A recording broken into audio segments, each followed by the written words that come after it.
banana.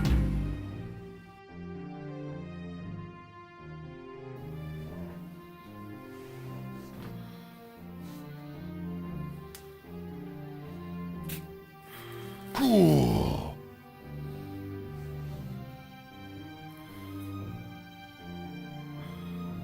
Okay. Alright, whoever's playing the Donkey Kong sounds, it's not that funny, okay? Just knock it off.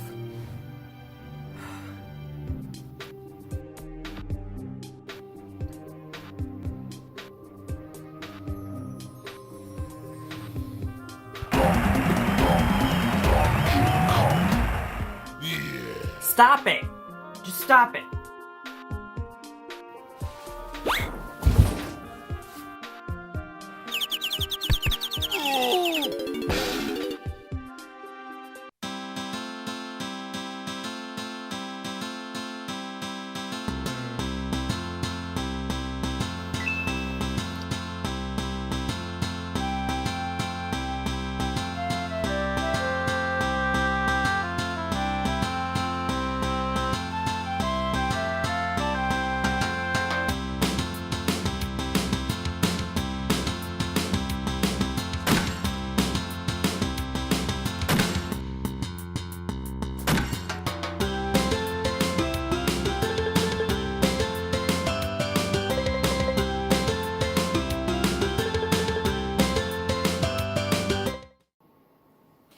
Hey everybody, welcome back to a new episode of Backlogged, the show where I show you what to do with the games that are in your backlog by playing through my own.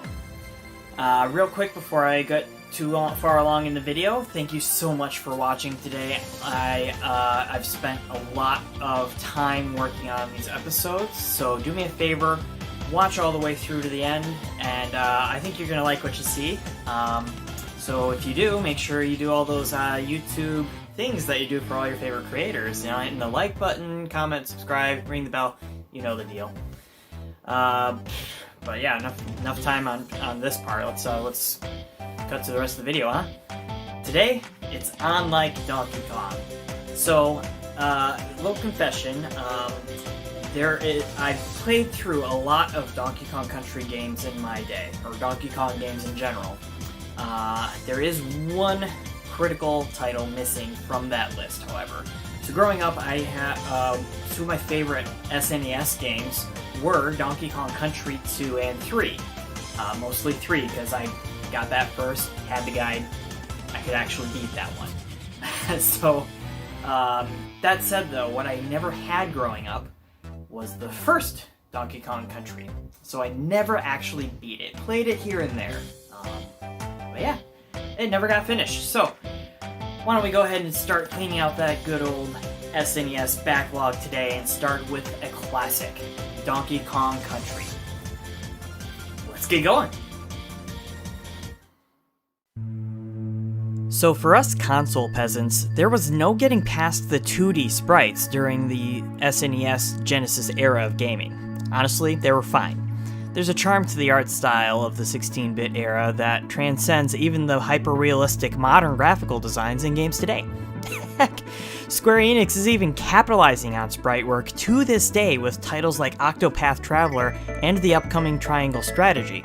Side note, if you have a Switch, download that demo and check it out because it is spectacular.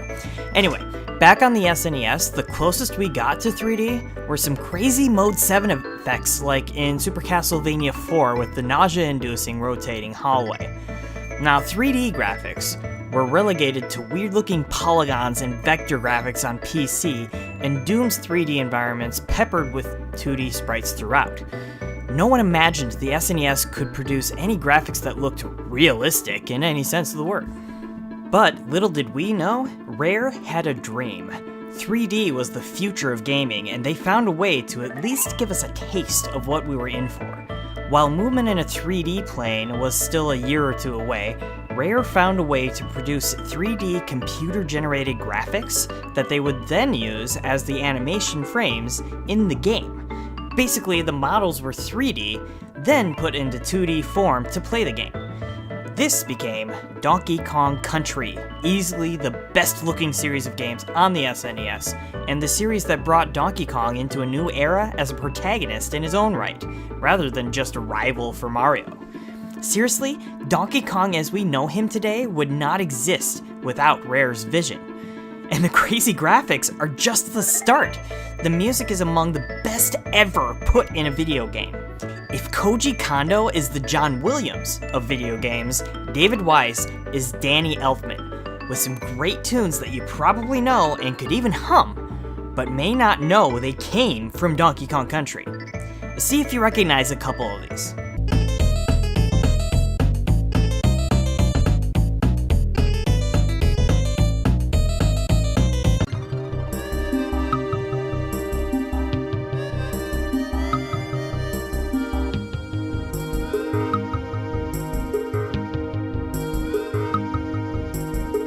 Yeah, that's Donkey Kong.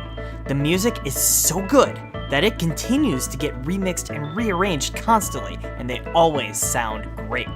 The gameplay, admittedly, is not super revolutionary. It's still a platformer with a few new moves to suit the new characters. Both Donkey and the newly introduced Diddy Kong have a rolling attack, and they can jump on enemies. Donkey is bigger, so he can take out a few foes that Diddy can't, and he has this slamming thing that I honestly don't know why it's there. Didn't even know it was a thing until recently. One of the neatest new ideas at the time was how the game handled damage control. Mario has power-ups that let him take a hit or two. DK has Diddy. Each gets one hit before you lose a life, but there are barrels throughout the levels that can bring the other back if they got hit before. Kind of a neat concept, and the addition of Diddy Kong and a few other characters builds out DK's world nicely. There are a few neat additions that mostly contribute extra lives, like the Kong letters in each stage and some bonus levels. There's also a few animal pals for DK to ride and get some new movement options, as well as access to secrets. There's Rambi the Rhino, who's good for finding hidden rooms behind walls, Unguard the Swordfish, who makes swimming a breeze, Winky the Frog, jumps high, Espresso the Ostrich, runs fast and floats, and I think Squawks is here, but I can't remember what he does here at the moment. At any rate, while every platformer has the same basic elements, Donkey Kong puts enough fresh ideas in there to feel really great. Now let's actually jump in and see what the level design has for me.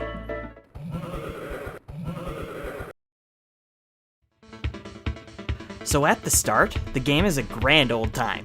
Old school style platforming feels great, and with this being on the SNES, the hitbox is just right. It seldom feels unfair when you get hit or miss a jump, which is exactly what you need in a platformer. Players who aren't veterans in the platforming space may struggle a bit, mostly on the minecart levels, but the frustration is minimal. The character and level designs are awesome fun. My only beef early on is the sparse save areas, which are moot on most of the newer releases that now use save state functions, and the boss design. The first boss, very naughty, is just a bigger beaver enemy. You don't even do anything special to beat him, you just keep jumping on him. He takes faster, longer leaps as you go, but he is embarrassingly easy. Going into the next area, there are already signs of some trickier levels. That minecart level had some surprises that took me an extra try or two. Still, the game is full of delightful surprises with each new level. I noticed that every level had a unique feature that made it stand out from the crowd.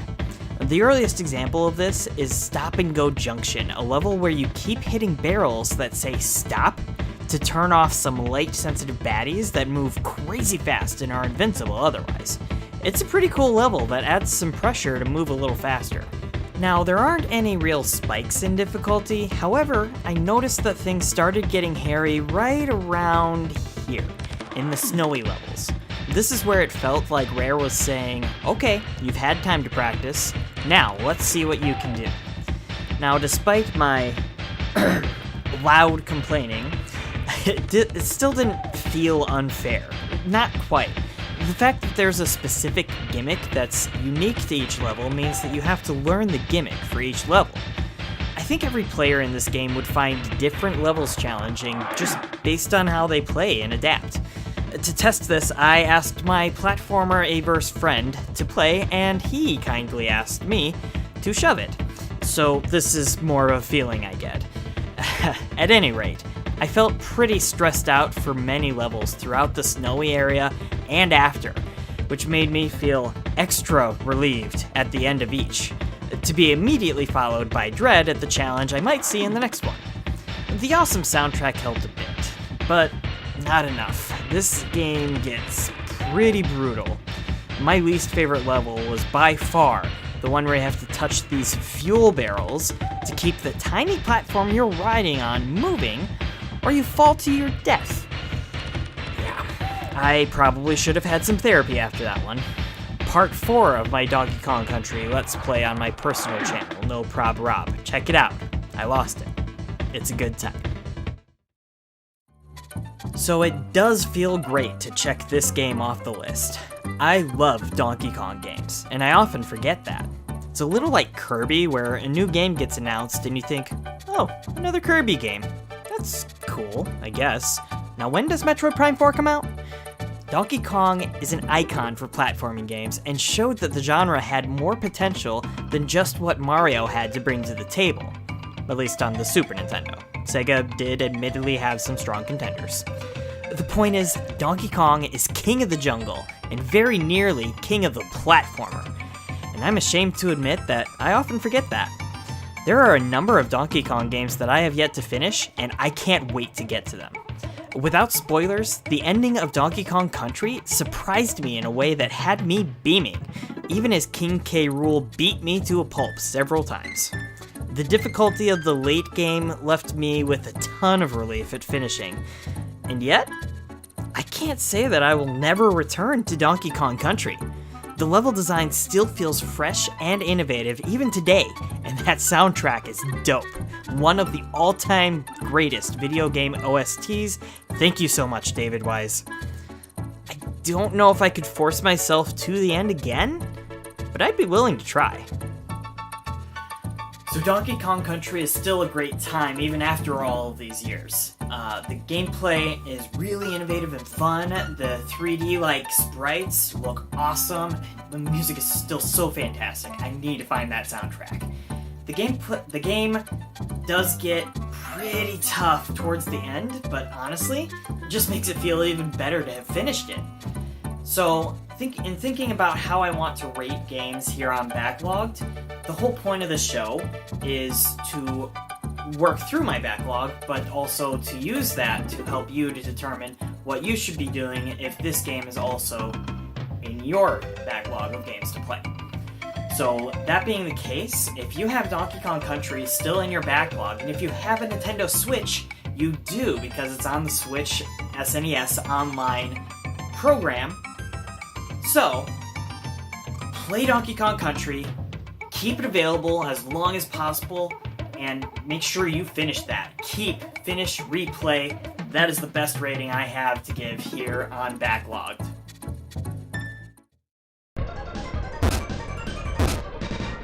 BGM karaoke time. Ba-da-ba-da, ba-da-ba-da-ba. Ba-ba-da-ba-da-ba-da. Ba-ba-da-ba-ba-da-ba-da-ba. Ba-da-ba-da-ba-da-ba-da-ba. Ba-da-da-da-da-ba-da-ba-da-ba-da-ba-da. Ba-ba-da-ba-da-ba-da. Ba-da-ba-da-ba-da-ba-da. Ba-da-ba-da-ba-da-ba-da.